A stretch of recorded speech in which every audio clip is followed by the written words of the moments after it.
Hello, Rally Esports, and welcome back to Sunday night. We are starting a little bit later tonight because unfortunately the first two matches ended up in an FF due to some roster complications. But we are here for your 9 p.m. game with the Reapers versus the Operatives. And joining me, as usual on Sundays, is the one, the only, Coach Sentinel. How are you doing all the way in Ireland? I am doing fantastic. Nice and early in the AM, but always excited to watch some good Call of Duty, so I am. How are you today, my man? So, we've seen these teams play before. It's the last week. Then we have bracket coming up before we close out the season. Well, what maps do they have in store for us? So tonight is going to be an interesting one. So we're starting off map 1 strong on a hotel hardpoint, then progressing onto a hotel S&D after that. Map 3, we're seeing a CeeLo come back. We haven't seen a CeeLo control in a while. We're seeing a lot of Expo. Nice kind of share of hotel as well. Teams like that kind of a hotel diversity. And then map 4 and 5, that hardpoint and search is going to Mercado, the mixiest map of them all. So it should be an interesting one, Sarah. Yeah, no, that's definitely sounds like it's going to be an interesting take for us to go through. So it is going to be great. Um, it's nice to see this close out. We kind of have an idea where some teams see, so it's going to be interesting to go to bracket and see some of these teams that had some close losses, potentially getting a chance for some revenge. And then just for those of you who are just joining us that may not know, our brackets for this prize season is double elimination. So every team gets 2 tries to make this run um, before being knocked out. And so it's going to be very interesting to see. And then once we close out this, we should be starting our Challengers Alpha division with a lot of our top 64 teams or top aspired teams. And that will be the closeout for MW2 for us, other than some pop-up tournaments that we do that will just be like weekend-long brackets. But after that, stay tuned with us. We're still going to be doing events as we gear up for the new COD coming out. We're gonna have our challengers boys participating. We have our teams here doing something. We might do some live scrims and get just some juices going, right, ready for when the new COD drops. But it looks like the boys are here and ready, Sentinel, and it looks like they are ready to check in to the hotel. So we will go ahead and we will get them squared away and ready and send them into the match.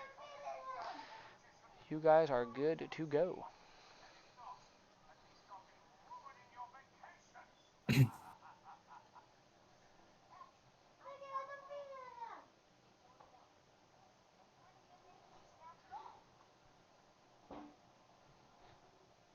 El Duende, you can send it.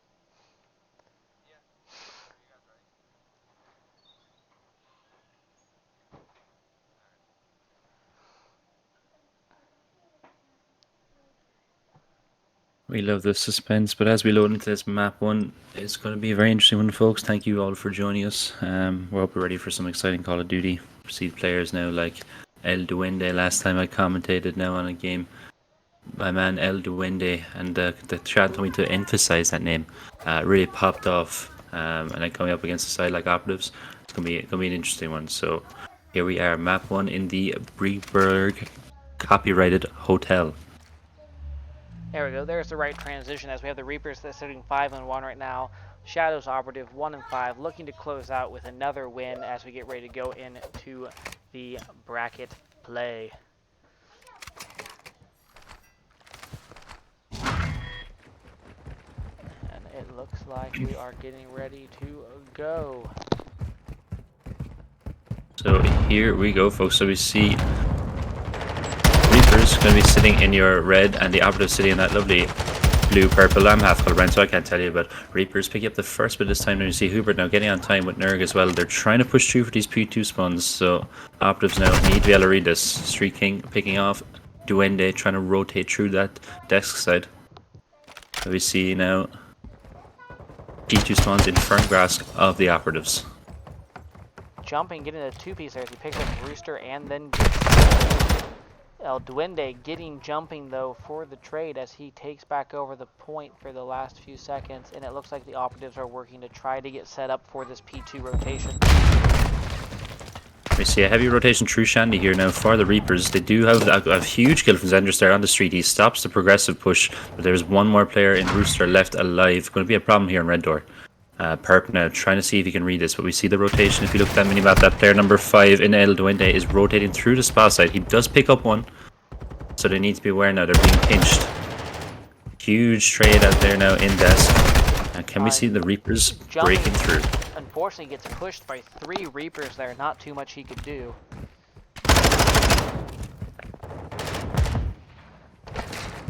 They do make a good push back into this point, though. Absolutely, and we see very back and forth for the start of this game. I think both teams kind of unsure where they want to commit or not yet at these points. Yeah, absolutely. And it looks like the Operatives are working on getting set up on P3. And the last remaining points will go to the Reapers on P2.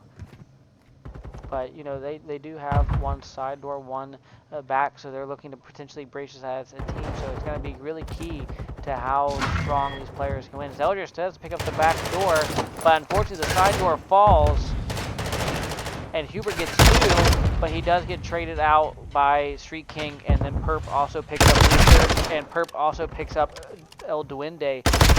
Fuso. Yeah, and you see there, that's Perp's first 2 kills there on the map, and it's a great time for them to come as well. He needs to pop off here now. It's still a really close game. Operatives won the rotation there. They were set up, and they got the first few kills, but Reapers showing that resilience, really breaking through there. Duende now, the problem, man. Street King does pick up him and Fuso, and they still maintain control at this point, and they actually gain the lead here.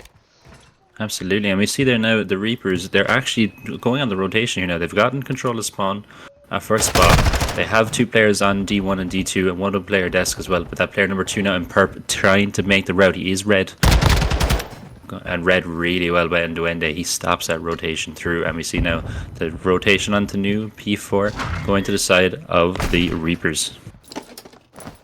Nurg does get clipped there by, I believe, someone who was in top bedroom. Now he's getting hit by Jumping to bottom laundry, and Jumping does manage to get Nurg with a nice headshot. Zeldris also picking up Hubert, and they have now taken over the P4 and have broken it. Yes, absolutely. They need to be careful here. They're stacking very much one-dimensionally on one side here now, so they need to push out here. Zeldris trying to do that, does get picked though. Perp now, last man alive on this point. Does really well. Oh, he does huge. Gets a 2-piece, but Rooster there for the trade. Zeldris does pick up Rooster, but gets traded out by El Duende. Street King picks up El Duende, and they still maintain the point, though. They have now got themselves to a 30-point lead. I'm not going to lie, I'm actually mighty impressed with how well they're playing together as a team. You can definitely tell they've put in some reps to be playing as well against a team such as the Reapers, which we know is a solid team themselves. And again, I think the Operatives here now, they're 1 of 5 currently. Not the best record, but they're here to prove a point. They have nothing to lose, and they're really showing it as well in this game. Yeah, and you know, and folks, they may be 1 and 5 in the season. Even if they win this, maybe go 2 and 5. But honestly, the season is for placement. The real bell tolls when we get to bracket. Because for all we know, the Operatives could have a true underdog story. They could upset some people. We could see them go, you know, the distance. And you don't know until you get put in those do-or-die situations. Which, as you can see here, with nothing really to lose, this team is playing phenomenally. Absolutely, and again, those underdog stories, hopefully Netflix buys it and they're going to make a movie about it and we get loads of money. Fantastic, you know. I'd like Ryan Reynolds to play me just once, just saying. But here we go. Right, the rotation now into that back bedroom. We see now they're starting to rotate. Rotation really late from both sides of the teams here. You see only really Nerd on that new point. He's going to be griefed now, unfortunately, by Rooster, and they do win the rotation. That's fine. You can have Ryan Reynolds, but that means I need Keanu. I mean, look, I completely agree. You basically look the same. Yeah. Facial hair, long dark hair. I mean, it's fine.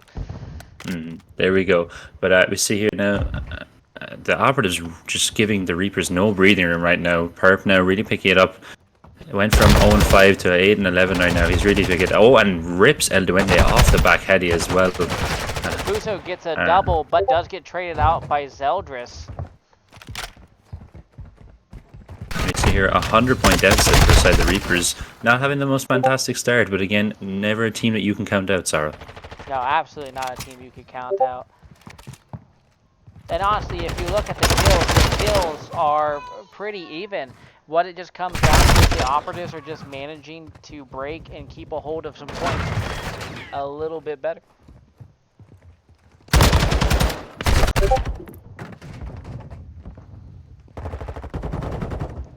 Street King with a two-piece jumping, getting nerd as they rotate over to back to P1. And we see here now the Reapers now responding over that bottom edge side, kind of over towards luggage. So they're trying to wrap through D1 and Spa to get a rotation for P2. They do have this time left on all 30 seconds, but again, they're going to need a lot more in this and P2 spawns if they want to make a comeback in this game. We see a split spawn coming out here now, and remember folks, for those of you who maybe not be too aware with competitive Call of Duty, if the time is uncontested, it is more likely that you're going to get split spawns, so you want to make sure you get someone on the point to control your spawns. See two people now for the Reapers wrapping through Shandy. They do have a player number 4 in Zeldris playing that back spawn, maybe trying to see if he can pick someone off street here now. He knows, oh, he's going to be red. And a huge kill there from Rooster and Duende. That's 2 down now for the side of the Operatives, and Reapers winning this rotation. They do manage to get 2 of their own, leaving only 2 Reapers on the point. Hoover does pick up jumping. Street King picks up Hoover with the trade though, and Purple gets Duende. Perp does get hit in the back though by Fuso. Fuso manages to get Zeldris, but does get traded out by Perp. Oh. Rooster gets jumping. Perp gets Rooster though, and Perp finally gets traded out by Duende, giving the Reapers now the point. But man, was that a battle for P2. Absolutely. Somebody that is letting Perp cook, because this guy is heating up right now. But again, we see now Operatives, they have surpassed the 200 mark. This is where the game can really, really get dangerous here now for the side of the Reapers. Yeah, we see that player now, number 6 in Nerg. He has the rotation for new, but there is a player now trying to grief him. Zeldris right now. Oh, his purpose spotted Nerg. Nerg gets one. Can he make a play here now, or will he be picked out? And he is picked. Oh, Perp though with a team kill. It looks like he may have blew up a car or a canister there to get jumping. Perp does get Rooster though, and Street King picks up Duende, and Zeldris gets Nerg, and that is 3 down. And then Hubert gets taken out by Zeldris, and the Operatives have now taken over this point. They could take this here and take map 1. Rooster with a 2-piece.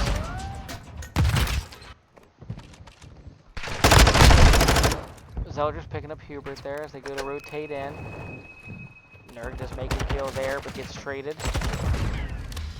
I mean, honestly, what this comes down to, they're playing as a team. I think the main thing that's benefiting, there's always someone there to pick up the trade if someone goes down.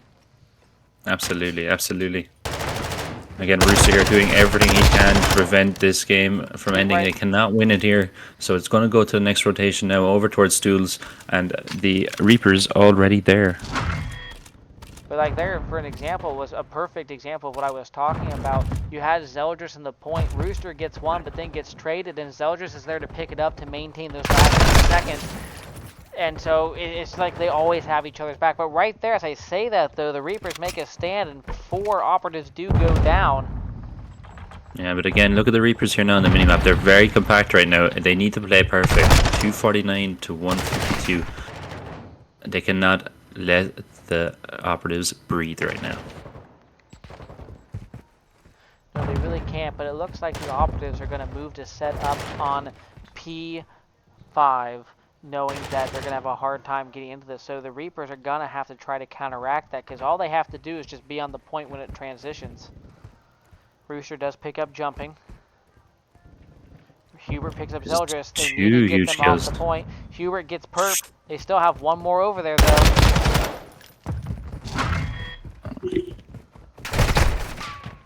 And if you watch that there now from the break that the Reapers had there, they left 2 on all because they knew that the Operatives could still win it there. And they sent 2 on the rotation, and they did fantastic there, winning that point. And now look at them. They're surpassing the 200 mark. This game has just got a hell of a lot closer. They cannot win it here, folks. Remember that now. They cannot win it here. But it's going to be very close. There is only currently 2 two Reapers left on the point. And they're One Reaper, surrounded. They're surrounded. he gets one, he gets two, but does get shot in the back, and they do come out 250 to 212. But the Reapers were making quite the comeback there.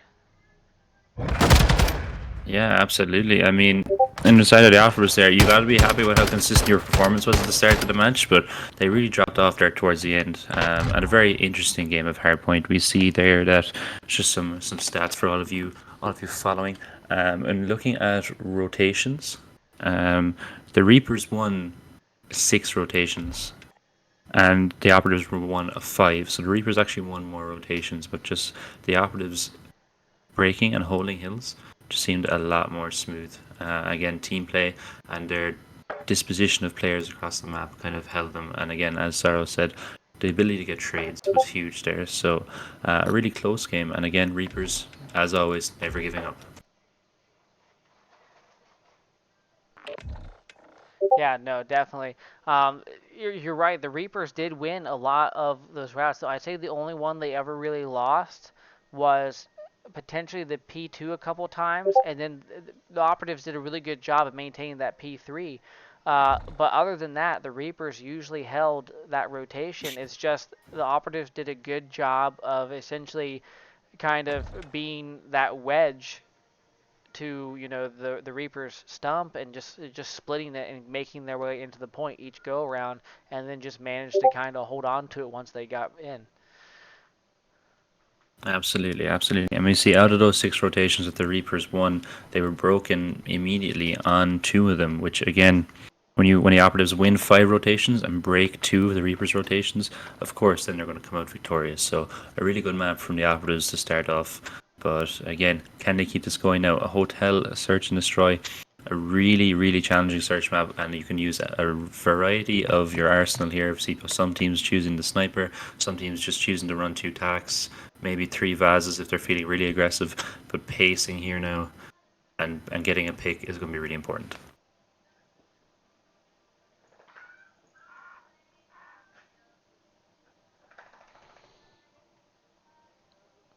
Yeah, no, it'd definitely be interesting.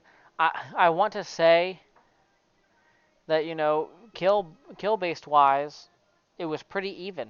It mainly just came down to rotations and hold and time.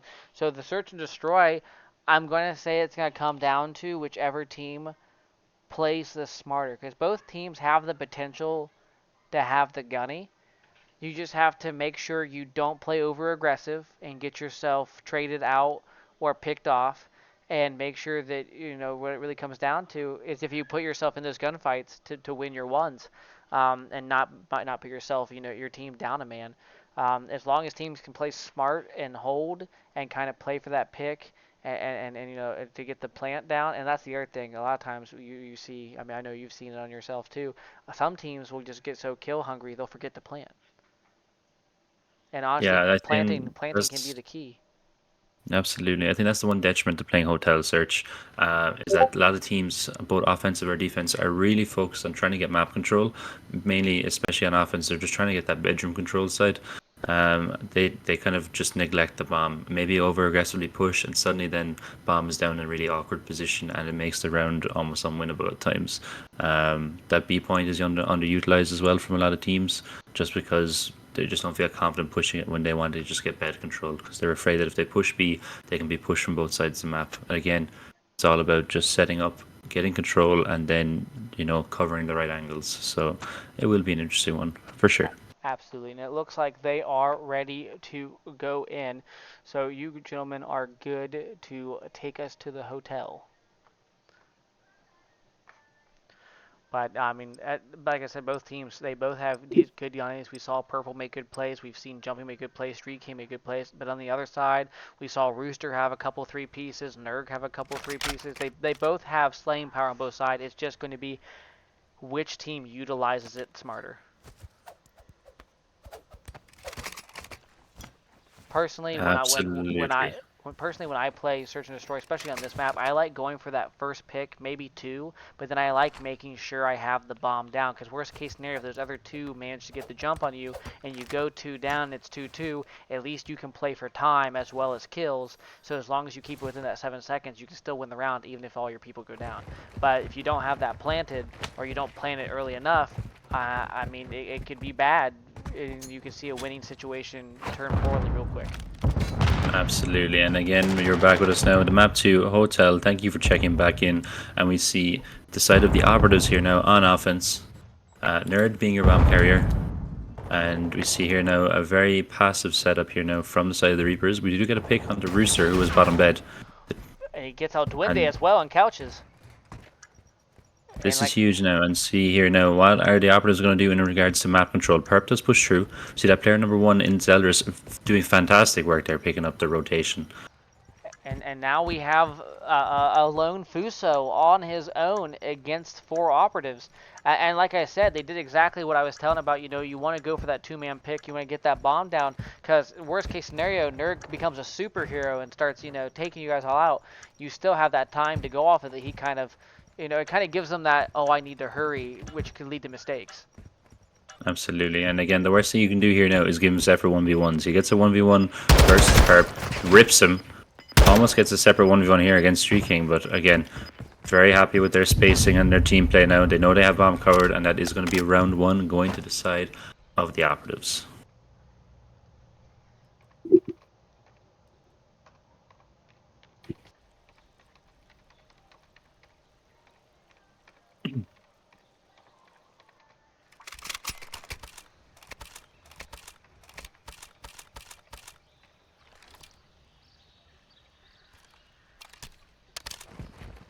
Alright, round 2, it takes off, and we're going to see now the operatives having some deady to work with. Excuse me. Pardon me. Rooster now being your bomb carrier for.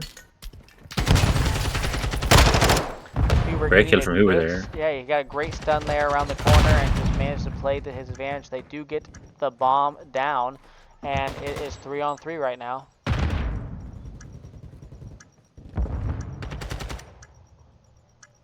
Nerd winning a gunfight there against Zeldris, gets traded out by Street King, and so it is now 2-2. Again, Search and Destroy, a game of information right now. Hoover does have the information, picks off Purple with a huge kill, and now Street King last alive with it all to do, 1v2. He knows where they are, but again, just can't find them in time, and the Reapers leveling this out 1 apiece. Yes, they definitely did. And like I said right there, smart game plays. It came down to knowledge, making your team aware. And then you see he kind of fed Street King towards the bomb into Rooster, who really just had to sit there and wait for the opportunity to light him up. Exactly, and again, I like how the Reapers stacked there when it was a 2v1, stacked right on top of each other, so if he does happen to pick off one of them, the other one is right there for the trade as well. So great play there, and evening it out, and we see now 1 apiece as we go back to the operatives for this offensive point.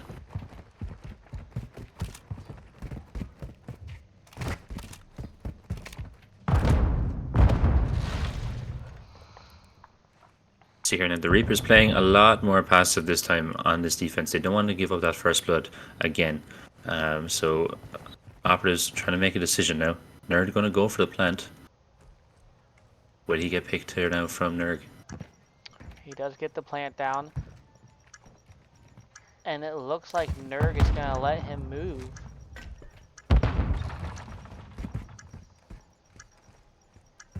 Reapers right now looking a bit unsure of how they want to push this. They're taking it nice and slow, trying to check those corners. Hubert picked off. Oh my god, and they're all dropping like flies. 2v2 Yes. right now, Perp and Street King versus Rooster and Nerd Fuso. 1v1. Yeah, Nerd, 12 seconds left. trade for trades. He needs to get this kill now and then get the bomb. Looks like he's just going to go for the bomb because he's out of time. And Street King does manage to catch him. I don't know, in that situation, Sentinel, you know you got 10 seconds. Do you try to risk the 3 seconds to try to catch him potentially coming around? Or do you just do what Nerd did there and hope for the best?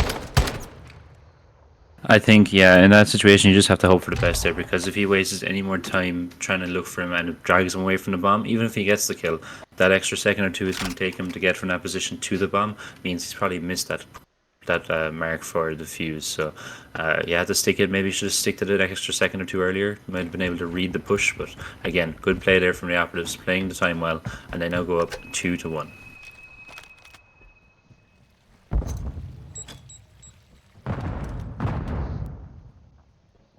Might see a contest here now on the A bomb side. They're expecting the quick plant, but the picks are there. Operatives with another first blood. This time Zeldris now picking it up. Yeah, Zell just kind of flew at Nerg there and managed to catch him to that double arch. Perp there picks up Rooster. Zell just hops back and gets Rooster. Ooh, Zell just almost kills himself there with that, but El Duende picking up 2, and it Oh my is god. now a one-on-one. He's sticking it. He's sticking it. Oh man, he gets it. Oh my god. Just too late, unfortunately. Again, going for the reload, thought he might have been peaked, which is very reasonable. You would expect the player to be peeking him. Didn't know he was on bomb, but again, Perp sticking that defuse and another round to the operatives. And sorry, that was a ballsy move there going for the defuse, but again, I suppose he did have the numbers. Yeah, no, he did. It was definitely, but with El Duende getting that 2-piece, he kind of had to either switch to his alt or reload, and I guess he thought he got peaked there, decided to reload, and unfortunately it just wasn't enough time, and he was able to come off with the defuse. We're finally seeing a B push here now from the side of the operatives. Nerd does get the first blood, and we see the rotation is quick here now. El Duende and Nerd Fuso are after rotating now, but bomb will be down and the advantage towards the operatives. Oh, and Rooster, even though Zeldris kind of had idea he was coming, manages to still get him with some headshots. Perp does get Rooster though. And Street King picks up El Duende, but Nerg sniping Oh too. my Now god. it is a one-on-one again. I'm pretty sure all these matches have come down to one-on-one. He does have 15 seconds. He needs to... Perp though knows it. Ah! Ooh, and does he pick up the Vaz a second sooner there? He might get that kill, but Nerd trying to do it all, but unfortunately does get East in the end.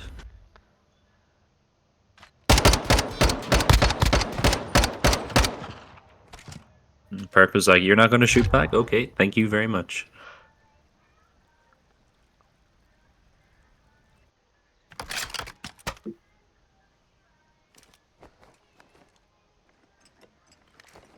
Alright, so that is going to see the Shadow Operatives go up 4-1 in this Search and Destroy versus the Rally Reapers.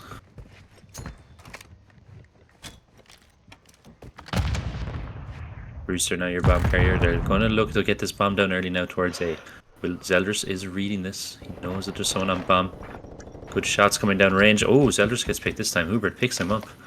First blood going towards the side of the Reapers. El Duende gets Street King. Nerg with a nice headshot there on jumping, and as he gets jumping, I didn't see which teammate of his did it, but the other operative goes down, and now they go up 2-4. It was Hubert here as he picks up the step rotation from Purple.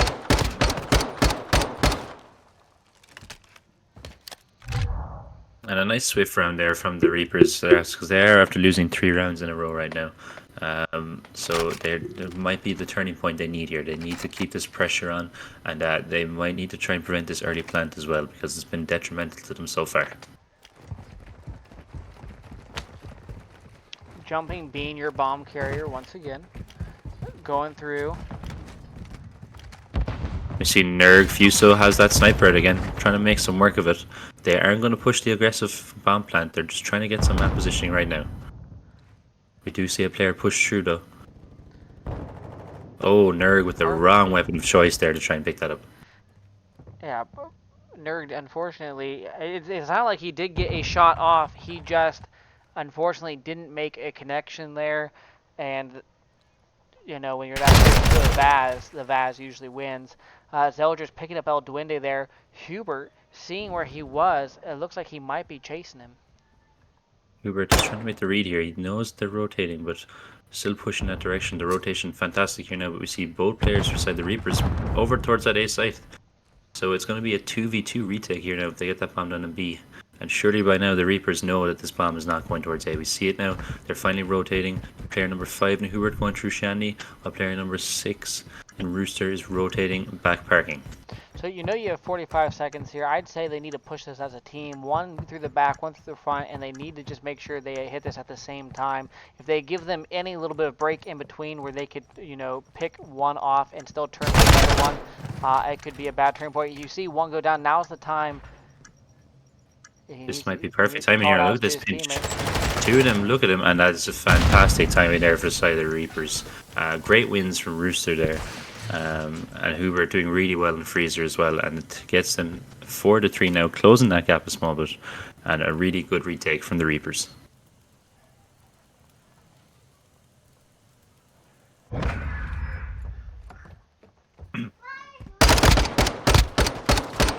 And we see Sarah there. Hubert was very, very patient there. He saw them rotating and decided to wait and make the call of his teammate before overly aggressively challing by himself, and it paid off in the end.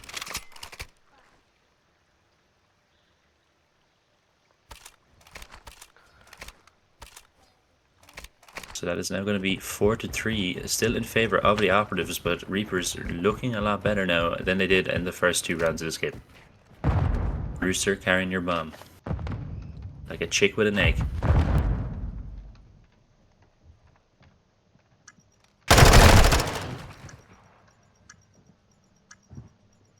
Crucial nade from Rooster there allows him to get that bomb down, but again, Street King answering with a kill of his own and Zellers as well, so 2v3 now.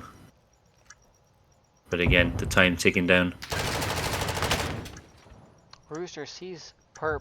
Picks up Zeldris. Does he know that Perp's behind him, though? He does see that, but Street King from top plat gets the snipe on him, and the bomb is being defused, and we're going to go to that infamous 5-3. Yeah, an interesting spot for him to play there. Really kind of left himself no way out, unfortunately. He does pick up 1 kill, but he's just stuck there. He's got Perp behind him, streaking on this side of the map as well, and so just kind of nowhere to go, really. A strange play, but unfortunately just did not pay off for them. And again, Operatives now on that match point.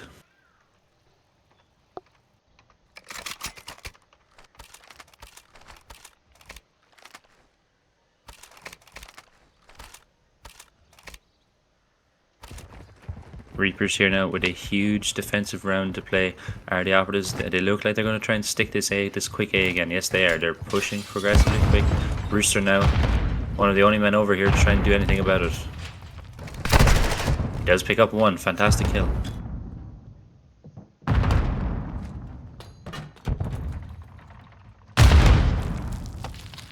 We see now the Operatives holding off in this bomb plant right now. They don't want to push too aggressively, but Rooster has done really well here now, and he has repositioned. See, Perp though is going hunting. You can hear him above him. Rooster with another huge kill. Oh my god! Now it is 2 now v4.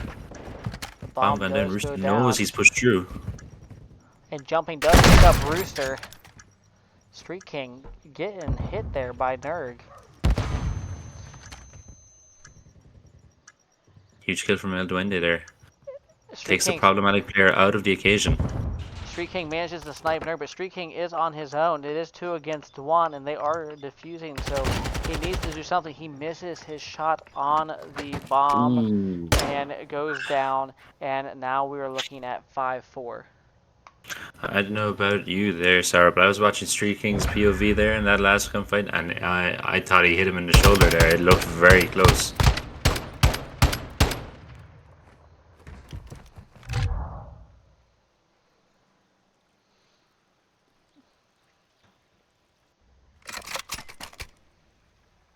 Reaper's showing that this is not over yet. Street King still has that sniper out. Oh no, as I say it, he pulls out attack. Maybe trying to something different here now. And again, a big defensive round here now for Operatives if they look to close this out. Huge B here now, a full 4 stack here. Reaper's over towards B. Ooh, there's some Hubert lack may of... have sold it a little too early, being overzealous, shooting shots there at the statue rotation. So now it kind of gave away that they're going to be.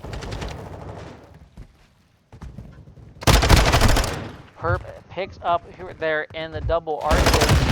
Rooster picks up jumping though, It is now a 2-2. I don't know if you've realized this, but it seems like this has come down to a lot of 2-2s and 1-1s every single one of these rounds. Yeah, it's been very rarely over exasperated in lives, but again here, Hubert there kind of giving up the jig with that lack of trigger discipline. Maybe something he might want to work on there now because they had a very open bomb site, and suddenly now they're being really aggressively pushed here now, and it's slowing them down big time. Struggling to get this bomb down. They will get it down, but again, it's a 2-2 retake here now. We've seen Reapers win this 2-2 retake previously. Oh, a huge kill here now, 2v1, and they're going to double stack it here now. And there And we go, Nerd Reapers. gets both of those.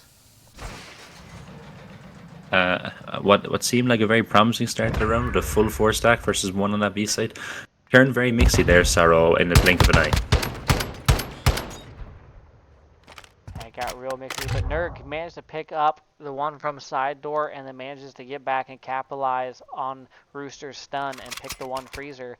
And now here we are sitting at a 5-5 situation.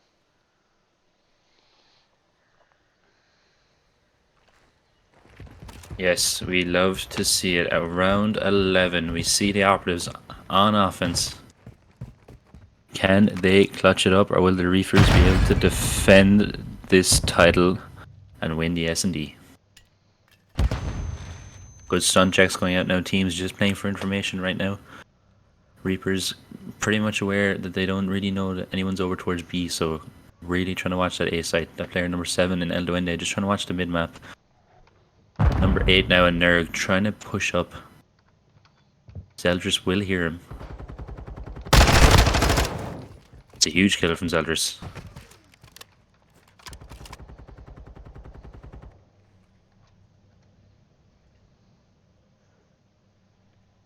Bomb now going to be going down. Purple, another kill. 2v4 now to Reapers. Make that a 2v3. And as I speak, it is now a 1 versus 2 for Hubert. Difficult situation here now. Players double stacked.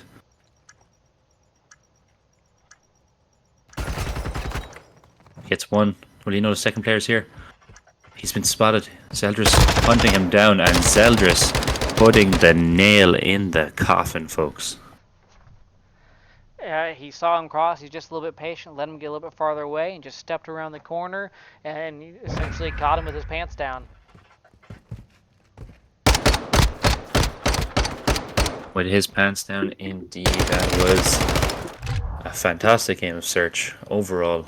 Both teams playing really well, and an interesting one. And again, back to Sentinel here with the stats. So looking at that Search and Destroy there, we see that the Reapers, obviously we had 11 rounds. The Reapers won 5 First Bloods. The Operatives winning 6 First Bloods.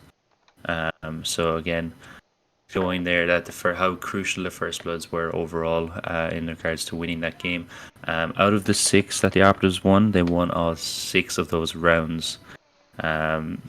Reapers lost 1 round that they got First Blood on. Oh, sorry. Incorrect, sorry. The Operatives won 5 of the rounds. And last 1 round that they got First Blood, and the Reapers won 4 of the rounds, and last 1 round that they got First Blood. And so again, that First Blood being really crucial here in getting the dominance on the map and the control overall.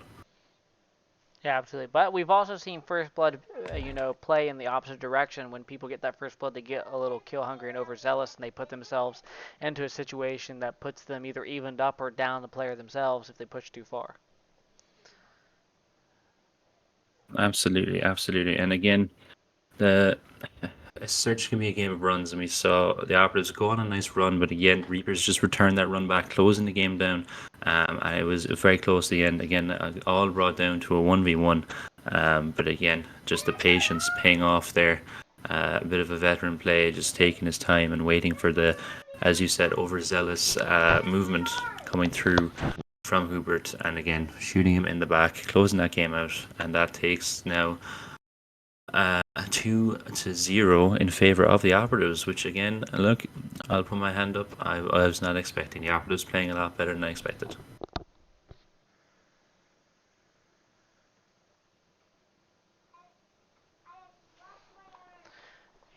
definitely playing quite well.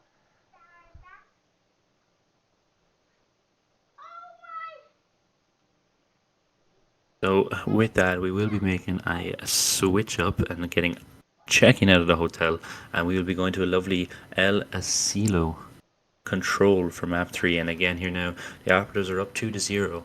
So they're looking to close out this series right now. But the Reapers, they gotta kick it up and go into the next gear right now because they're struggling. So there. It's just Mixie in the chat saying Reapers reverse sweep, I believe. So Mixie, I mean, I not that I'd like to pick favorites, but I would love to see some more Call of Duty action. So for your sake and the sake of everyone watching, I'd love to see it get Mixie.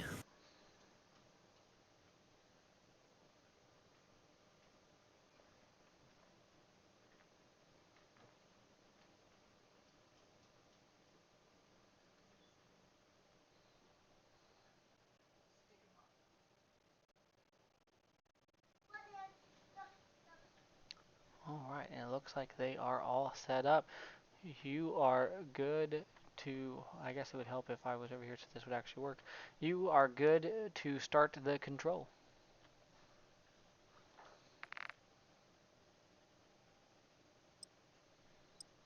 And here we go, going into an El Silo. And you are right. We haven't really seen too much El Silo. A lot of the time we see a lot of control hotel, and I think we've seen Mayor 1 or 2 in Himalayas.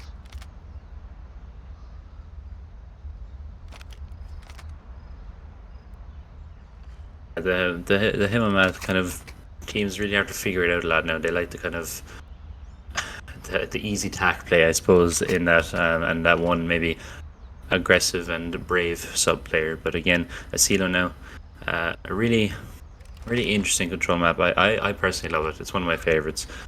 Just for how aggressive I can be as a sub and the routes that I can take. But we're going to see it now. The Operatives starting on this attacking side, and again now we're going to be seeing now and keeping an eye on those ticks of progression here now, and what they can do in this first round.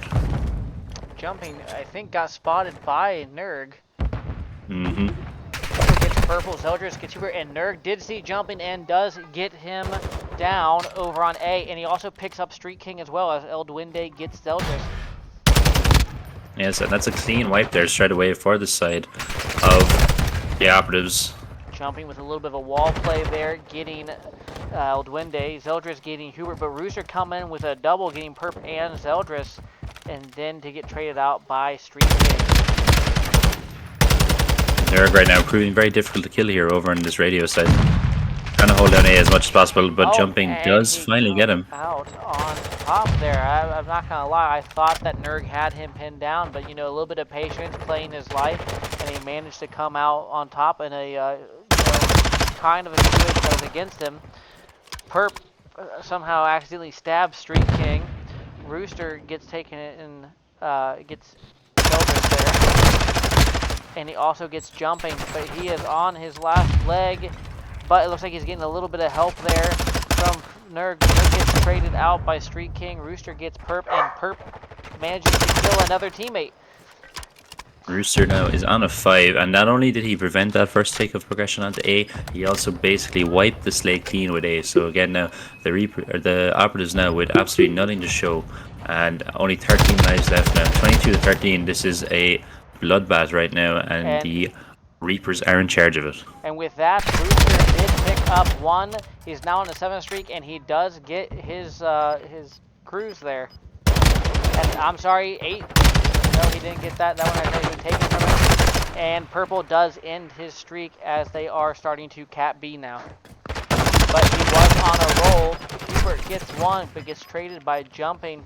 They're still on the port, but El Duende from window is saying no, you can't have this quite yet.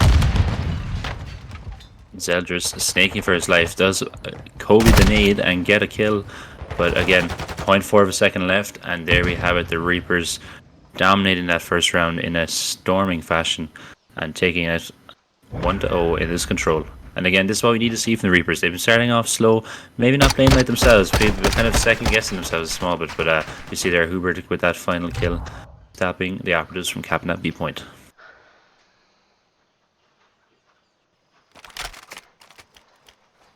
And so far, folks, that is 0 ticks of progression for the side of the Operatives. So Reapers now seeing what they can do on offense. And Rooster 10 and 2 right now, Sarah. What a start for him. Yeah, you know, he's playing quite well. Perp, who we saw getting kind of hot there in the previous rounds, is a little bit to a slow start this time. And Rooster, yeah, definitely 11 and 2. He played really smart, played his life, and we now know he has that, you know, cruise in his back pocket. A very serious stack here now on the side of the Reapers versus B point. Almost getting that second tick of progression, but again, Street King shutting it down. His Elders now trying to clear that second tick, and he's doing it, and so it will be reset back to 1. But again, they're already ahead in ticks of progression here now. That doesn't matter. It's about winning these rounds. Duende spots Elders. Street King manages to begin Nurg, gets some shot on Rooster, gets Rooster as well as he anticipates the A push. Derg now trying to get control of this radio side so they can maybe look to close out this A point. He's got a Hubert on the point and Duende just next to him pools as well. Zeldris just pick up 1. But Hubert there to clean it up. We can see it stack here now on A. Oh, Nerg picking up jumping as well. But he's going to be pushed by Perp and should be traded out here. He is.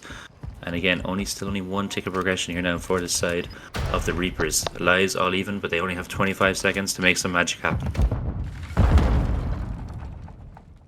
Duende on the B point is picked by Zeldris. Hubert now trying to see what he can do.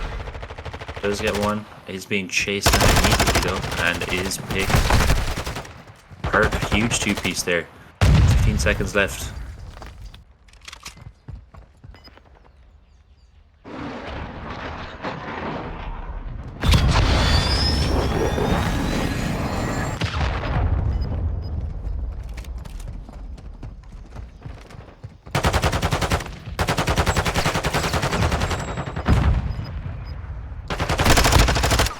Rooster manages to get jumping there as they go and get their first tick of A, and they are capturing this point fast.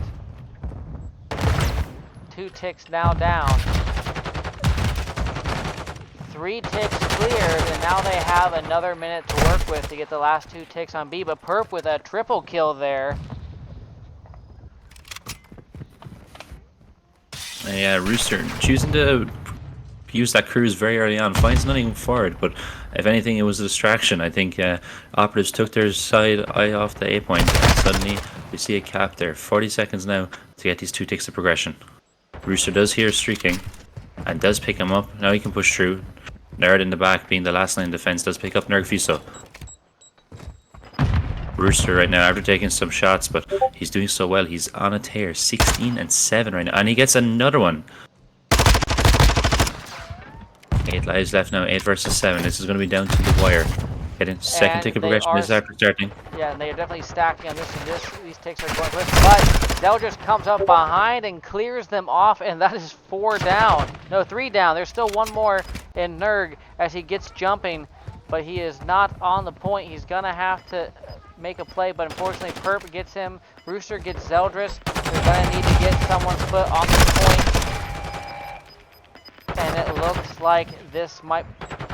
Oh no, oh wow. El Duende managed to stop it, but unfortunately he was there on his own, and they dove on him like a pack of wolves to a little bunny rabbit. And they end up making this control 1-1 now. I don't know if you saw that there, but El Duende gets on the point and it's 0-0 on the clock. I've never seen that before, but yeah, Zeldris, they're making the play. That rotation around the back there and pinching. I mean, if he doesn't do that, they lose that round.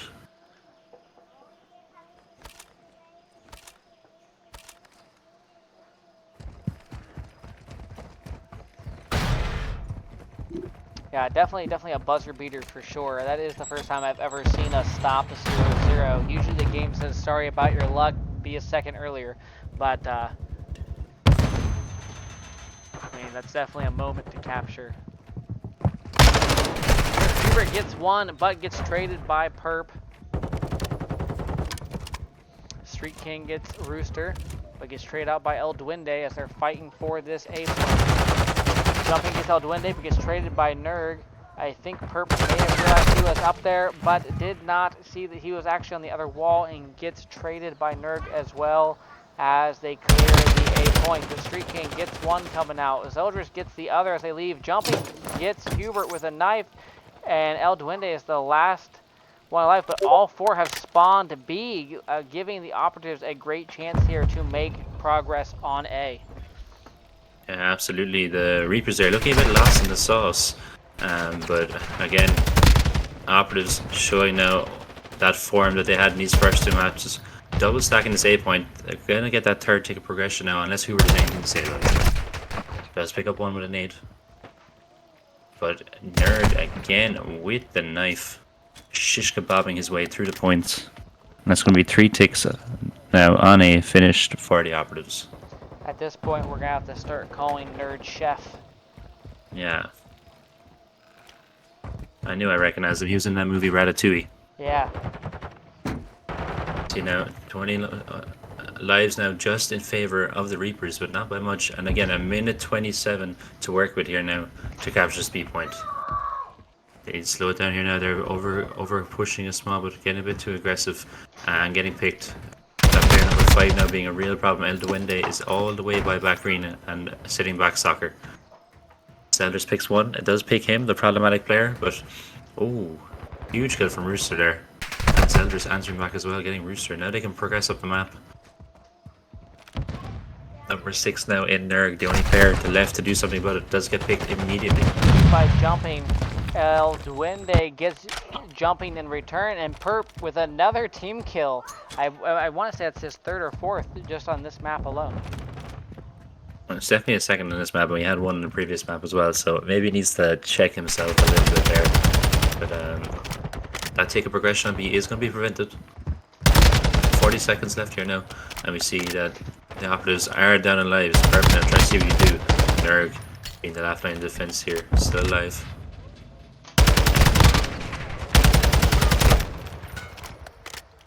Shots being put down range there from Soccer, trying to stop Nerg from picking their teammates off the point. We're going to see Perfect now is going to be met by Nerg Fuso, pushing around the back.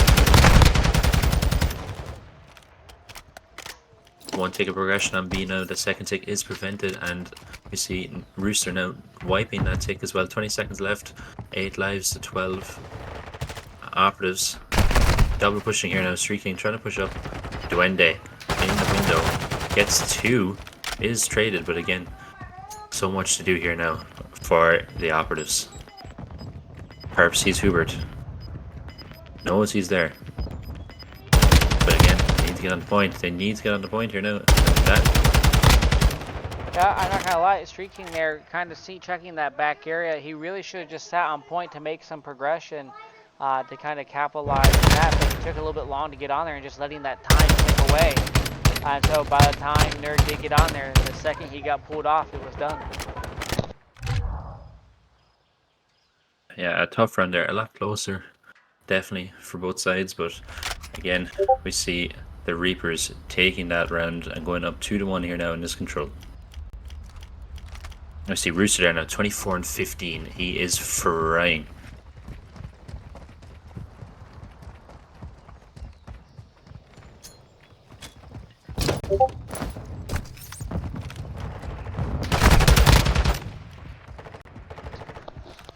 Harvey gets that first blood, but again, answered immediately back with 2 kills from the Reapers. Take of progression on Nano being started by Nerg Fusa. El Duende Does getting have support here now on that patio section, but Zeldris getting 2 there, and Perp getting 1, and that's 3 Reapers down. 4 Reapers down. Zeldris gets a third one. Yeah, Rooster there just caught laying an egg in the corner, did not know that they were coming, and they get picked off there now, but they do get to take a progression on A. Rooster answering back immediately with a kill onto Zeldris and progressing up the map. I see here, it's looking like a heavy A push again here now from the side of the Reapers. Now player number 6 in Nerg Fuso, just get that radio control, just trying to prevent the push from the Operatives.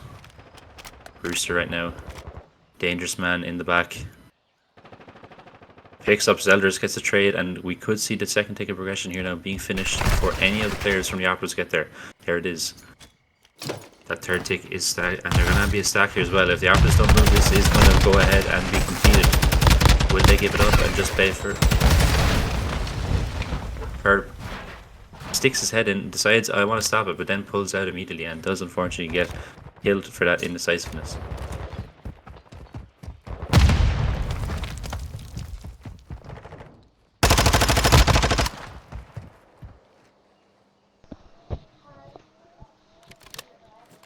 Lives are even as they see here in purple.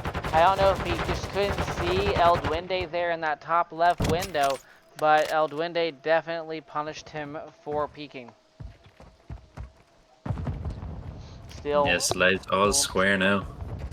A minute left.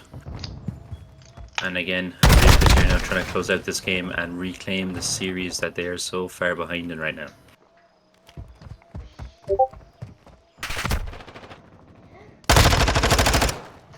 Soldiers picks up El Duende there. They are making progress. He gets Hubert, but Nerg is still on the point. Soldiers manages to get Nerg as well, and manages to get them off. And Ooh, life count huge is kill there from still Street even. King. Street King there, taking out Rooster. Rooster being problematic. But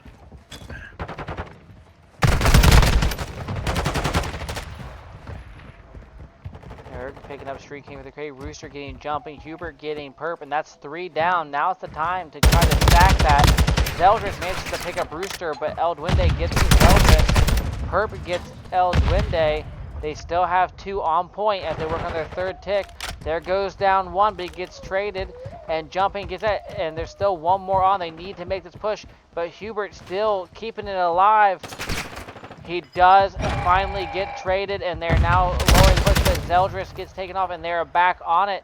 They have a few seconds. They need to get something done here, or the Reapers will take it, and Nerg gets Street King, and just like that, B falls, and the Reapers take the control 3-1.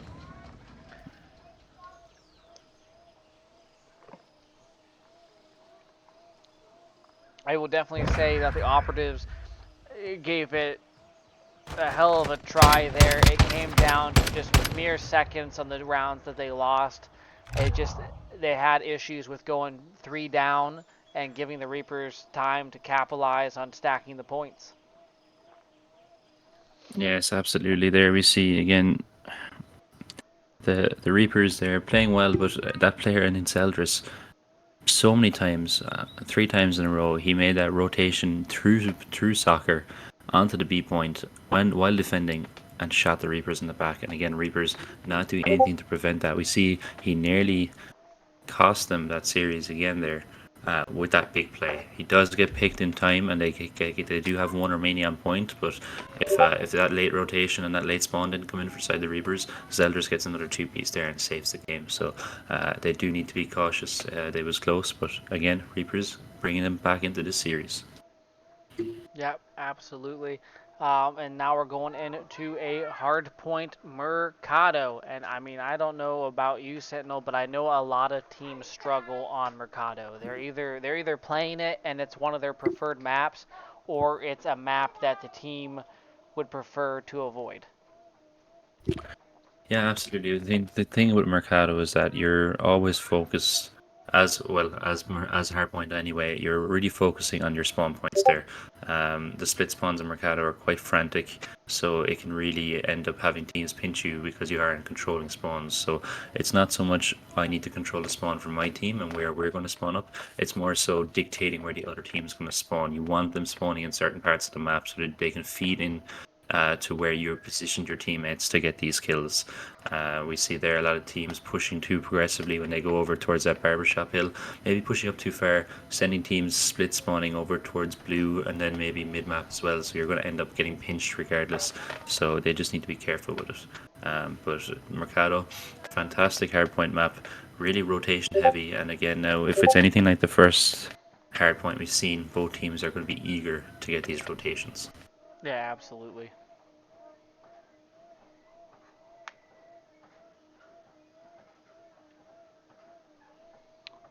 We're just waiting for them to set up this lobby. It looks like they're getting it switched over here soon. But I'm definitely gonna say the operatives are making this a game. They're not going down without a fight. We saw them take the first two maps. I'm not gonna lie, quite the surprising performance. I'm glad to see them come together. I'm glad to see them play well. They've worked hard all season as a team, and it's good to see them start getting some W's in the basket. Um, I think if they play this hard point as well as they did the first one, whether it be a Mixie map and potentially hard, I think they could potentially close it out here. But I know Mixie was in the chat. Mixie was calling for a reverse sweep. I mean, the Reapers did show up there in that control, and they did play really well. What do you think the chances are that it gets closed out here, or do you think that the Reapers potentially take it to a map 5? You know what? I am gonna, as much as I didn't back them at the start of the series, I'm gonna back the operatives here. And my main reason there now is looking back at my stats there now on map one. Again, the operatives had won less rotations. Reapers had won more rotations, but the operatives worked really well together. Broke the hills fantastically, and then spread out and played the map really well. So again, if they can control the map here in Mercado as well as they control that hotel, I feel like they can close out the series here now and win it. Yeah, no, I definitely feel like that could potentially be the case. It looks like the teams are switching sides on me now, so I need to make sure Oh I yes, walk sorry, I them meant to around. remind you at map four we're swapping sides. It's fine. Luckily, this is just a quick button push, and it's all good because luckily COD was smart enough to include a swap sides button. Don't mind the barking. My corgi feels like he has to yell at people.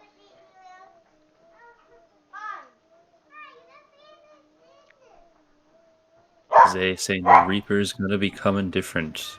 So we shall see again. If you are just joining us, we are going to our map for a Mercado hardpoint, and we see the Shadow Operatives are up at the moment, 2-1 in this series versus the Rally Reapers. So again, gonna be an interesting game. Oh, We see absolutely. their Rooster dominating that control, going heavily slaying out. So he's going to need to show that here now and bring his teammates with him in this hardpoint. Yeah, absolutely. I would say just whatever player is potentially struggling with you, that's the player you stick on the hill and you put your slayers in appropriate positions to keep him guarded, and you just try to capitalize on as much as much time as you can, and try to play smart, and hopefully they can get set up and hold points a little bit better to keep themselves in this game. But if it's similar to like what the first hard point is, I can see the operatives breaking a lot of hills and putting themselves into good positions. I think it just comes down to how mixy this map really gets. Yeah, that's a good point. And as well with hardpoint and with control and stuff as well. And look, it might be a hot take from me, but again, I'm a coach. It is my opinion on it. You might have the best slaying subs in the world, but they'll only ever be as good as your ARs allow them to play. And what I mean by that is that again, ARs got to cover those lines of sight and those key channels on the map to allow those sub players to move and progress through the map to get the kills that they need. If your ARs aren't watching or covering what they need to be covering, or kind of watching over them and getting some trades and some bullets in, those subs won't be able to get anywhere because they're going to be picked off before they get into the range that they can do some damage. Right. So that's my opinion. And again, And honestly, that's feel where free a to lot of feel teams free in the struggle here. chat if you think I'm wrong. But again, it is a team game at the end of the day. With that being said, it looks like they are ready to go. I'm interested to see whether or not we close it out here or if we go to an Emphasis Map 5. So with that being said, you guys are good to go into Mercado. And here we go.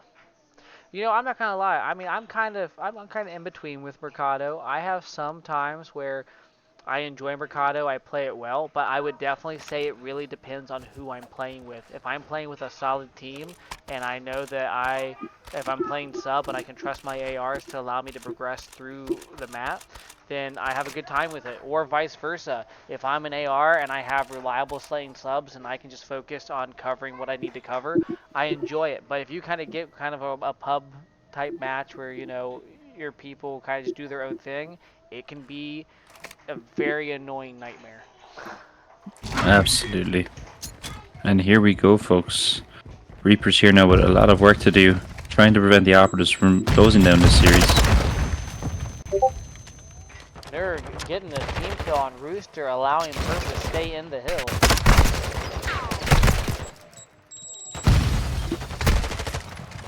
Rooster does get Perp there off the hill and gets a double kill on jumping after Nerg puts a couple of shots into him.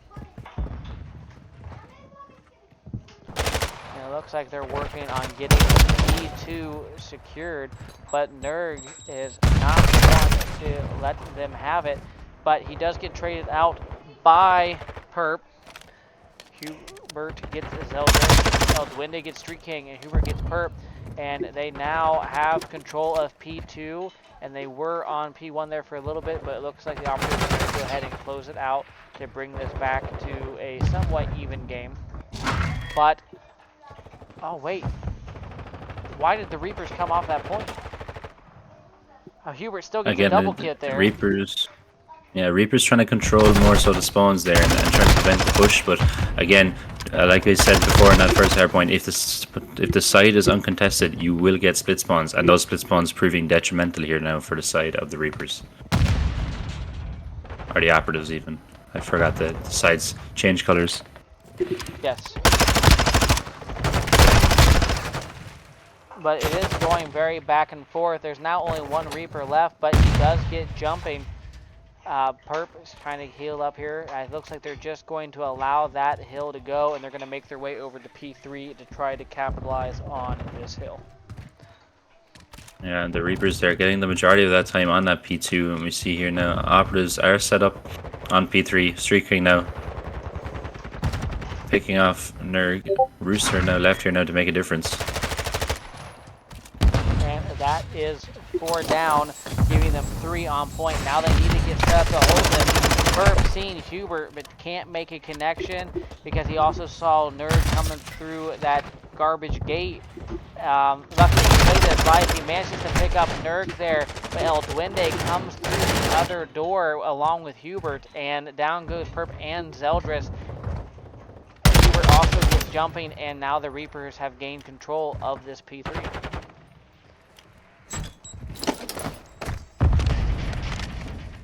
Yes, and we're going to see now the Reapers now going up around 50 points. Still 2 on that old point. We see that player number 4 though, in Nerg Fuso, is already after starting the rotation here now, but he is going to be met by number 5 in Perp, back alley. And that next Barber Hill now is going to be important. Zeldris popped some shots at player number 2, got a little overzealous and tried to turn the corner on another player, and ended up getting taken out without getting either one of them. But he did get traded. Nerg ends up hooking up Street King here in the back alley as he went to rotate to the back doors of Barber. Oh, but I don't think he realized there was someone in that back alley bottom with him and manages to get him as he hops off that balcony. And it looks like Barber still managed to wind up into control of the Reapers though. Jumping with a 2-piece, but gets straight out by Hubert. Yeah, we see both teams there really trying to be aware of where the spawn points are coming from, and instead of trying to play time and just make themselves vulnerable, they're trying to stay off it and really kind of predict where these players are coming from. But we see split spawns now coming in from the Reapers, so they're going to use that now to progress over to this next point, and we're going to see now that the Operatives pick up that old time on that Barber Hill. They do get the old time on Barber, and don't get me wrong, I am all about scrap, but when you're down to that deficit, does the 5 seconds, 6 seconds at the previous heal mean as much as the first 20 on the next? Completely agree, and we see here now the Reapers were in charge of this hill, but the break they're coming immediately from the Operatives. But the Reapers immediately break back as 3 go down, 4 go down, and now the Reapers maintain this point all over again.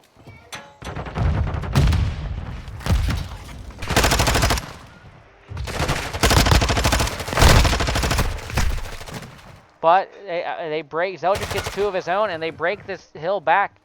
I'm not going to lie, it's starting to go a lot of back and forth with this hill break. Zeldris picks up Nerg there as Nerg goes to rotate over for this P6, but there are 3 Reapers already there, and it looks like this point is going to go over into their control as we watch Nerg cover up back alley and take out Street King.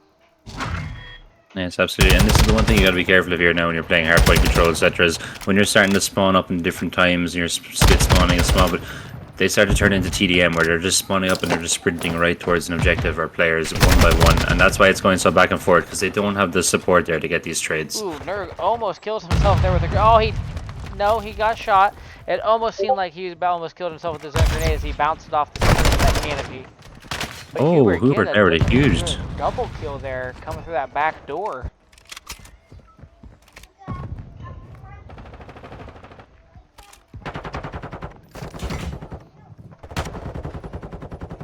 Jumping with a two-piece of his own there on the back. Hubert being the last alive.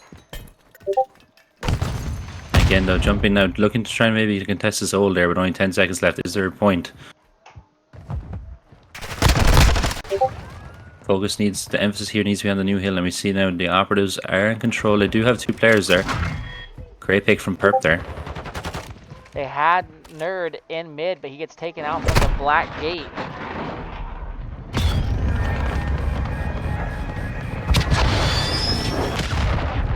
They did have a trophy down, so that did give them some information, but did not come up with a kill. Perp still managing to hold this, jumping, giving support, but Nerg getting jumping from the back, and Rooster getting perp, and now the time is empty. But as I say that, the operatives do manage to make it back on there, but it is now currently contested. Duende hopping over the gate gets one, but Street King picks up two, and jumping gets a third, and they still manage to hold it as they now are pushing past the 100 mark and bringing this back within 60 points. But I will definitely say the next rotation towards P1 is definitely going to be important, because it can either put them in a losing situation or bring them back into this game. Currently, right now, no one is on it. Yeah, you see that the Reaper's playing quite strange at the moment as well, the operatives. We had a player back PD, a player in Taco, and then a player in Cantina as well, so kind of not really sure what spawns they're looking to be holding here now. Maybe just more so searching for players, which might show detriment to them, and it does, because we see now the operatives are going to win this point and get some of the time. Now, P2 spawns are going to go in favour of the Reapers, but we see here now the operatives looking to push through already. That player number 4 now possibly going to get picked. No, we see there he does pick up. And that's going to be 3 dropping for the side of the operatives. Reapers now with a good grasp hold on this P2. Perp now picking up Nerg Fuso, wrapping through Barber. Will he be able to pick up one more? He is going to have a player waiting for him. Does not have the team support though, 1v1, and that goes in favour of the Reapers. Brewster does manage to get jumping through the window, and they now have control of this P2. The operatives good trades there from Duende. Absolutely, because you see there now that the Reapers are surpassing the 200 mark. They cannot win it on this hill, but they can get very close. Street King manages to take him down, but he doesn't push towards the point. Jumping gets Nerd. Street King gets another in El Duende, and now they're on the point with one Reaper in there with them. Street King does manage to get Rooster, and they're now taking these last 20 points, which should put them within a 40-point game, but it's going to come down to what they need to do is they need to have a solid rotation. They need to have a solid hill where they can get, 30, 40 points to stay in this. Yeah, but if you look at that minimap there now, folks, you see all of the members of the Reapers over in that 10 hardpoint. Again, they are stacked quite heavily, but they're pushing out now, looking to get that map control. That player number 1, and Hubert, going to work right now. Hubert, 31 of 14, having a phenomenal game here in Mercado. Does get picked, but again, lets his players, gives them information, gets some bullets in. Great break there now from the side of the operatives.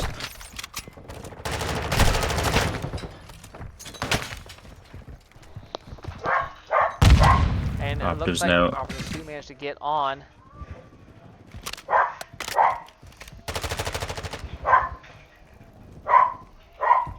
But the Reapers have gotten control of this Barber side of the map. So even with this, it's still going to put them roughly about 210. There'll be 20 points down, but the Reapers will only have to sit on the Barber for but a third of the hill to be able to come out on top. So the Operatives are definitely going to have to work on breaking into this and holding it. Yeah, we see that that player there in streaking was looking to make a difference there back alley, but does get picked. Duende now fighting for his life back parking. 10 seconds left now here now for the Reapers to close this game out.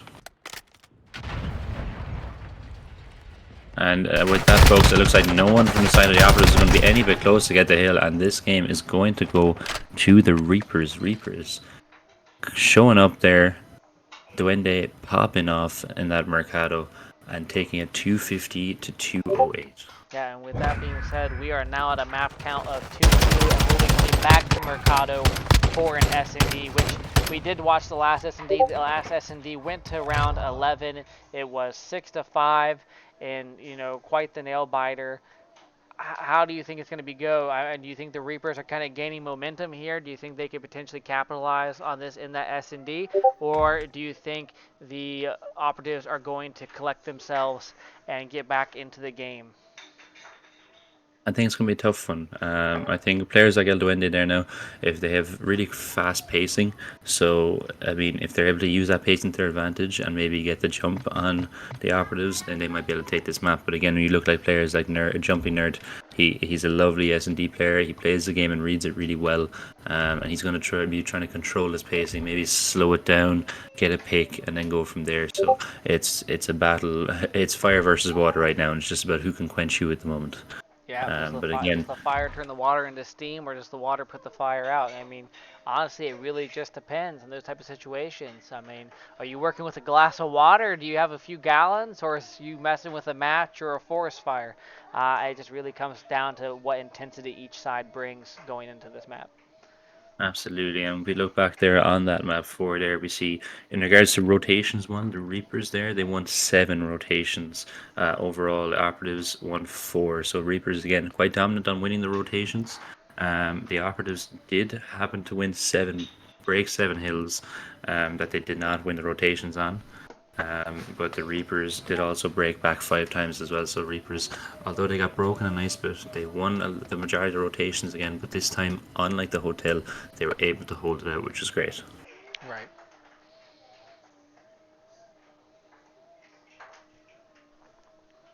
So yeah, if I'm mixing the chat, maybe I'm feeling a bit confident about my map prediction there now because he did say a reverse sweep for the side of the Reapers. Um, so for anyone wondering there now, it is as they said there, 2-2 at the moment, going to a map 5, which is going to be a Mercado S and D. Now this S&D on Mercado, I feel can either go really one way, or it's one of those things that you can get surprised and it gets mixed up because most teams they like pushing that A point, and really what it comes down to is which team has good mid control and essentially which team can get in and set up around A the quickest. And of course we've always seen it. We saw it the last time we cast each other. You unless you are prepared and you have some trophies down, those grenade kills can be detrimental. We watched one. I'm pretty sure that you were with me that a grenade went by and that single grenade took out 3 people. I know, I remember it quite well. I was still kind of shocked about it this day. But again, those early rounds when those trophies haven't loaded up yet, they can go by pretty quickly if you use your utilities well. And again, it's about sparing them as much as possible as well. So you're not going to be looking to throw 4 grenades off the rip just in the hope of getting someone bomb squatted or get one kill in a when it's 4-4, you're going to look to maybe use one, get someone weak, get someone one shot, and then save the rest of them so that when they get on point or they look to plant bomb, you can use it to get more information or to possibly get a kill. So you got to make sure that you're using your equipment well here, and that's the thing about search and destroy is that a lot of these players here who are maybe starting competitive play or maybe haven't played competitive play for too long, they throw them away too easily. Again, you do have to use them, but maybe not in the first 10 seconds. Sometimes I see them throw a stun and a nade straight away, and suddenly they have nothing for the rest of the round. Yeah, no, exactly. And we've even seen people prematurely use dead silence the same way too, where they use it thinking they're going to make a play, and that play ends up not happening, and then they don't have it in their pocket later on when it's actually needed. It really comes down to timing when it comes to using those utilities and making them as effective as possible. Because the worst thing you want to see is a wasted, you know, tool that could have been really effective to either give you the round or put something in your favor, and because you prematurely use it, it kind of puts you in a bad spot. With that being said, it looks like they are ready to go into this map 5. Hopefully, we see a round 11. I always love seeing map 5 round 11. It's like the tooth and nail back and forth. So it looks like they're ready to go. So we're going to go ahead and tell them that they are good to send it in, and we'll be going into our map 5 on Mercado SND, and we'll see if Zaya's right or if the operatives could hop in to pull it back together and come out on top in this win. Yeah, and if you're in the chat right now, I want you to call now who's going to win, and I also want you to try and guess the round count as well. All right, because this is going to be a good one. But again, yeah, yeah, I'm excited. I love Game 5. The tension right now. Mixie in the chat I live for this. calling out Zay, going, "Whoa, I called it first. Don't take this credit. I knew it was going to be a reverse sweep." Makes it I don't know what to talk about. I don't remember that. I don't remember hearing that at all. Yeah. Bluey in the chat calling 6-3 Reapers. And just saying, folks, we're loading in right now, and I see a sniper in someone's hands. It's going to get tense. And here we go. Nerd. Bomb carrier, as per usual. Bomb carrier extraordinaire. Reapers right now leaving the B side completely open, and we see here that the operatives are going to make full use of that, because, oh my god, they are on that very quick. Nerd does hear the dive, so they know that there's going to be B presence. Zeldris does pick up El Duende, and I'm sorry, chat, I didn't realize they swapped the teams back to where they were, so unfortunately the team names are wrong. You have on the left the operatives under the Reapers, and the Reapers under operatives. I didn't realize they only swapped for one game and then swapped back. And like that, the Uh, operatives do take round 1. Starting off this S&D, very similar to how they started off that other one. But now that they've kind of pulled that B move right out the gate, I mean, what are the chances that, you know, they're able to pull that off again, or it doesn't potentially get looked for to happen the next time they plant? Because I feel like yeah, when it it was an comes to that interesting B, one. yeah, I feel like with that B, you can only get it off maybe 1 or 2 times before they kind of start splitting and putting a damper to it. Even if it's a 3-1 Um, split, just for an Overwatch. Absolutely, and we see there we go. The nades, just as we spoke about Duende, putting him to good use. The trophy gone down now for the side of the operatives, but it's a little too late. And Duende picking up Nerd as well. Zelda's getting one back, but we're seeing now the life advantage in favor of the operatives. Or I mean, the Reapers. Pardon me. Again, teams switched up. Bomb is going to be down. Zeldris going to pick up another, but he does get traded by El Duende, so it is 1 on 2. El Duende does get lit up, and as I say that, a sniper bullet comes and just rips away the chances of a potential comeback there, as Nerg is sitting here mid, does a little pop out, and says, yep, that's a nice hip. I'm going to go ahead and, you know, give you a replacement. Absolutely. It's going to be interesting here now to see what the Reapers do on defense. They're going to have to try and do a split here to cover both sides. But the main thing for me is when they look to retake that B bomb site, they all wrap through mid and through their spawn. No one kind of pushed through to maybe complete the pinch. So maybe that was the deficit that they were facing there in that first round. Trophies going down, saving lives, one step at a time. Purple does get 1 there. He may have seen El Duende. He does, but oh wow, he got a last shot there. He must have had some help there from his teammate Nerd, who was on top, because I don't think he did enough damage on his own. Zell just picks up Brewster, and we're looking at a 1v3 with bomb down. Herp in quite an interesting spot right now. Yes, he is. I actually honestly don't think I've ever seen anyone sit there like that. Usually it's down Yeah. by the wall, not really up on there. But unfortunately, it does leave him exposed to someone who comes from tunnel or potentially come from top. But it looks like he's got the read that someone might be coming there. He hops down, sees Nerd, and they both focus fire, and Nerd is unfortunately able to take either one of them out, and that round will also go to the Operatives as they go up 2-1 in this S&D. I Yeah, know I know chat was calling 6-3, but I think this S&D may be a little bit more dicier than they anticipated. I think we could potentially see another round 11.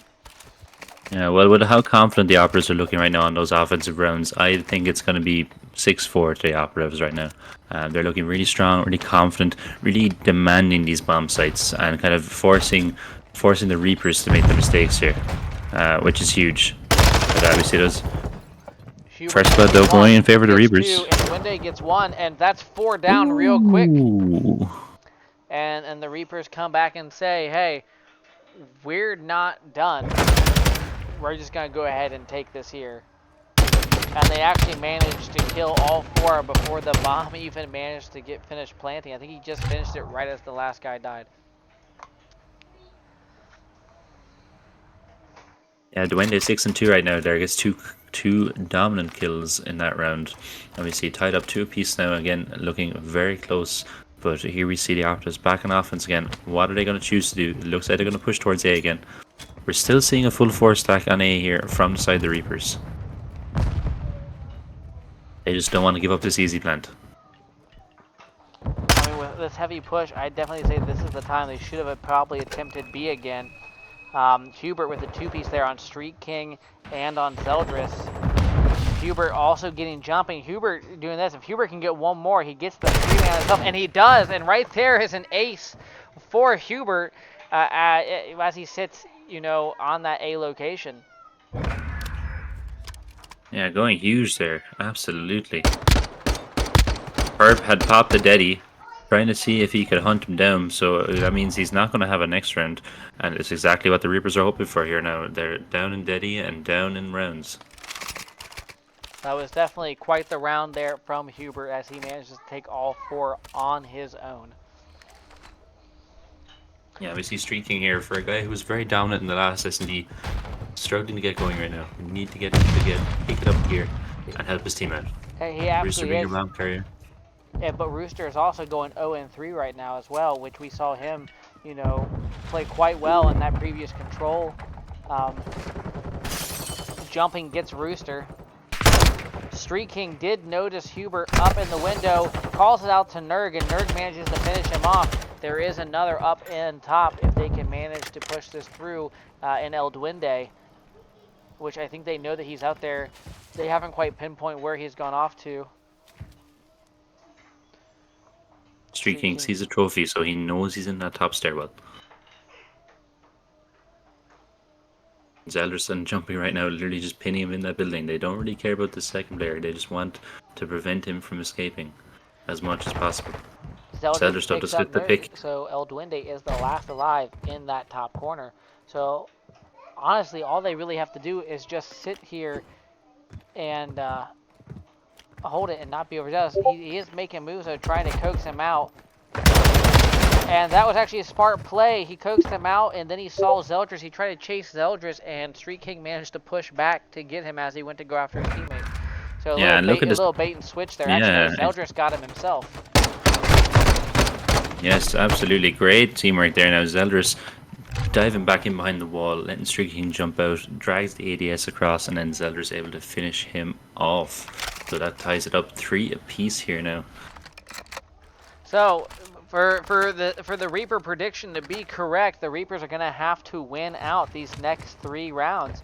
So it'll be interesting to see how they do this. It looks like I'm not sure what's going on. I think they may have had a little bit of team confusion there as they went to potentially push A, but now I'm not quite sure what they're trying to do.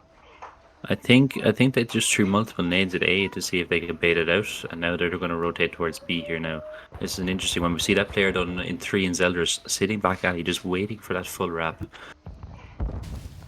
But they're going to have to anticipate. You know that they know that B could potentially be an option, so you have to also anticipate the potential split holds as well, which it looks like they are playing a little bit slower. They're not just rushing in. Zeldris did see Hubert and picks up Hubert there bottom. So I really like that play call there from the side of the Operatives. Zelda sat back alley and waited for Steady to be ready.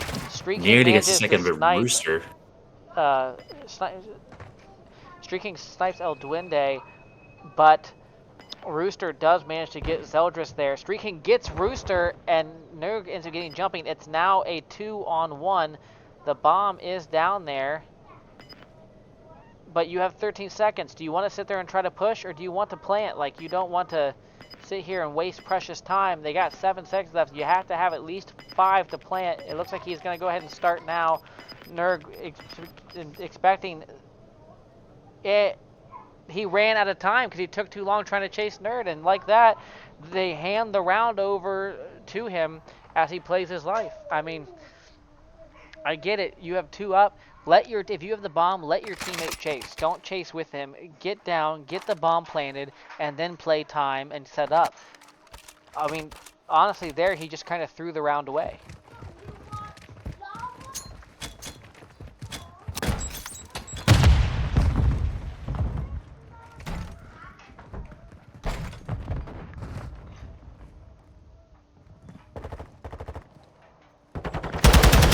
They hit here again from the side of the Reapers. First blood going to Duende.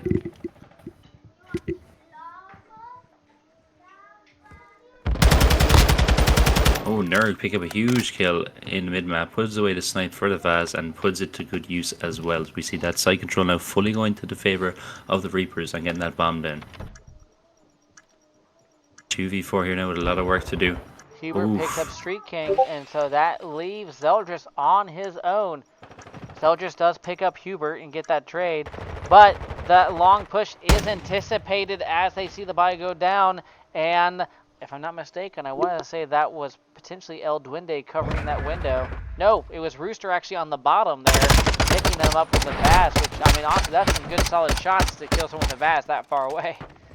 Yeah, Rooster making that submachine gun look like an AR there, almost at range. And Sarah, we're seeing that prediction get maybe a small bit closer and closer here. It's now a 5-3 in favor of the Reapers. Match point. Operatives with a lot of work to do here now. I think they might. If I'm them, I might take a B this round. Just go for B. Oh no, they decided to stick with A. Full 4 split right now. Fully pushing this bomb site. Rooster picks Rooster with the up first blood. Street King shoots his own teammate there. Hubert gets Eldritch with a grenade, and like that, we see a 4v2. And El Duende gets Street King from the top, leaving jumping on his own, and like that, the reverse sweep has come true, and I'm not gonna lie, he called it 6-3 as well. Yeah, I think Mixie must have paid someone. I think he must have dropped a brand envelope somewhere because there's no way he gets not one but two of the predictions right. So Mixie, fair play to you, my man. You called it. That it was pretty crazy, and Well, yeah, okay, Reapers. they said that Mixie only got one right. He called the reverse sweep, but Blue is the one that called the Oh, 6-3. blue. Yes, yes. Correct. Can't give him too much credit, and fair play to Mixie for being honest in the chat there as well. Um, Yeah, yeah, I mean, just an incredible series there. I mean, we look there now, and again, we're looking at first bloods and how dominant they can be in search and destroy. Reapers are getting 5 first bloods, and the Operatives getting 4. So again, really standing through. And taking the round by storm when getting those first bloods. But again, they also won a round without a first blood by getting blooded. So Reapers showing the dominance there. And again, I don't know what was happening there. They might have been on a whack schedule for those first 2 maps, but they really woke up and brought it back. no, they absolutely did. But honestly, it still, fathoms me. They have 2-on-1. They have bomb. They're on B point.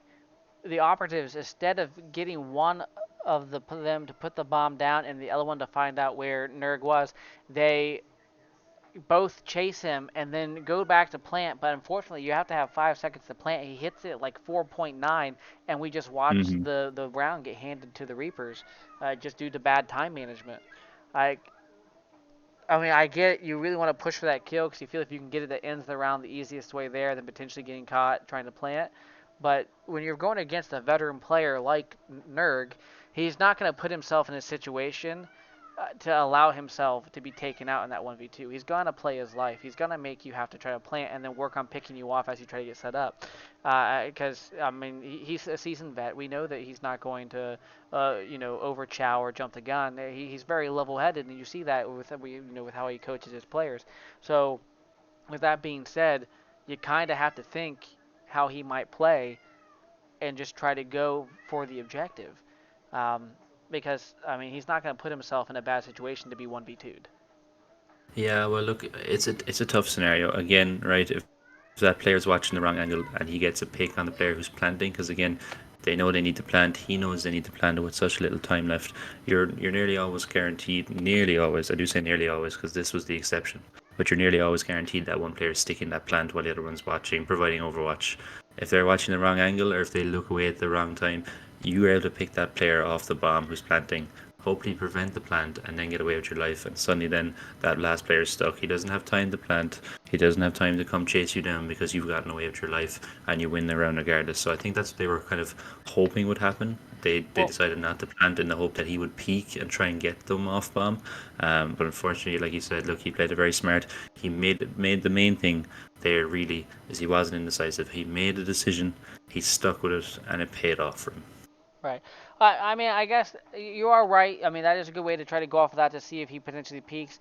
But if you know that you potentially are not going to have enough time, you kind of have the idea of where he is. You have your player split. Then, I mean, would you say that you would commit to that full push of both players, hoping that you get a trade?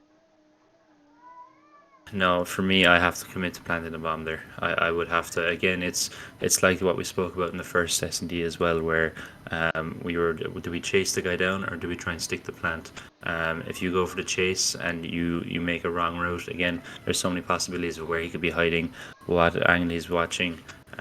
You might miss him. You might miss your first one or two shots, and it might take an extra bullet to kill him. An extra bullet means an extra second, and suddenly you don't have time to defuse or you don't have time to plant one or the other. So no, I think they just have to stick it there. Trust their teammate is watching over them, and then again, it's still a 2v1 if you do happen to get it down. And the best thing about getting it down there is that you know the bomb has a timer. Time is ticking down. He has to make a play, and he has a certain threshold of time to do it. So the pressure's on him, not on you on offense. Right. Well, I guess with that, it just comes down to, unfortunately, just waiting a tad bit too long, which honestly just comes down to knowing how long it takes to plant the bomb.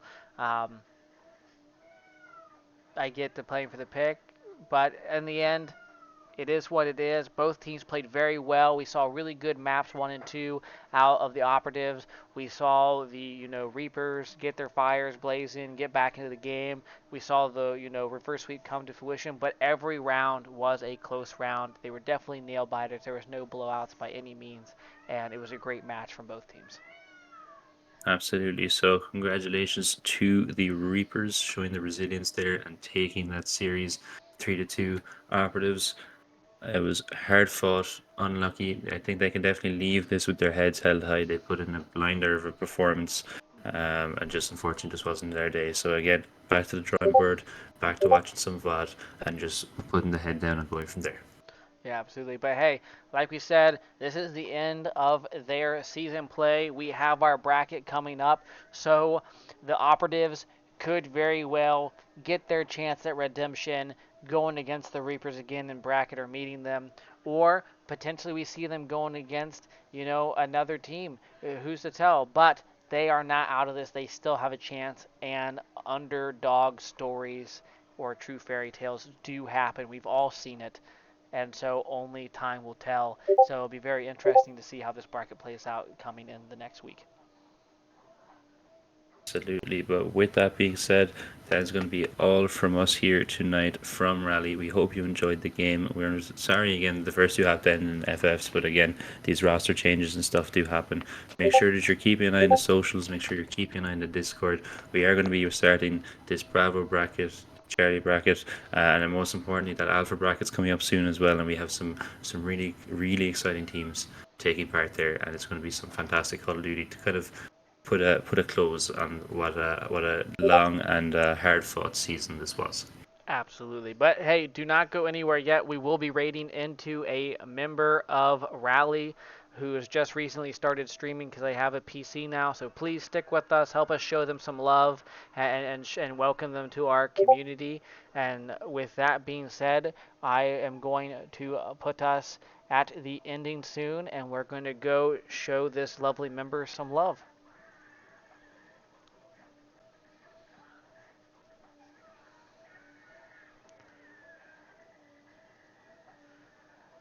Once I remember the, raid command.